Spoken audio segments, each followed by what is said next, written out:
की आजची जी बैठक झाली ती सर्वांनी मिळून आता महायुतीच्या उमेदवाराचा प्रचार करावा।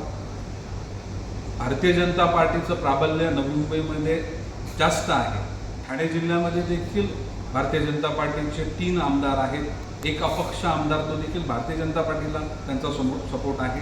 नवी मुंबईमध्ये नगरसेवकांची संख्या ही भारतीय जनता पार्टीच्या पक्षाची जास्त आहे।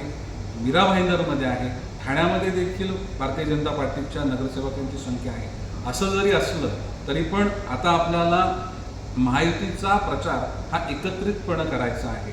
त्यामुळे उमेदवार जाहीर झाला, काही त्या दिवसापुरता कार्यकर्त्यांच्या मनामध्ये नाराजगी दुःख असू शकतं, परंतु दुसऱ्या क्षणाला पुन्हा आपल्या महाराष्ट्रामधून चांगला रिझल्ट जावा।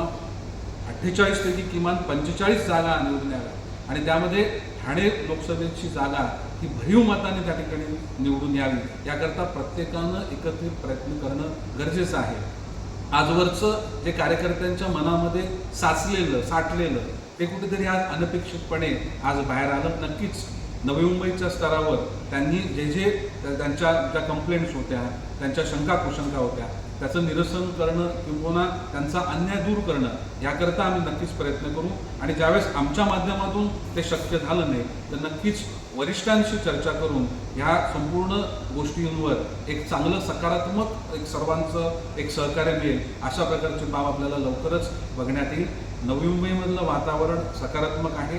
ह्या ज्या गोष्टी आहेत ह्या चर्चेनं सॉल्व करता येतील आणि आता सर्वांचं जे सगळ्यांचं ध्येय आहे हे पुन्हा एकदा तिसऱ्यांदा मोदीजींना देशाचा पंतप्रधान बनवणं आणि जास्तीत जास्त संख्येनं महाराष्ट्रातून खासदार निवडून आणून ते संसदमध्ये पाठवणं हेच उद्दिष्ट प्रामुख्यानं भारतीय जनता पार्टी किंवा संपूर्ण युतीतील सर्वच घटक पक्षांचं आजच्या क्षणी आहे।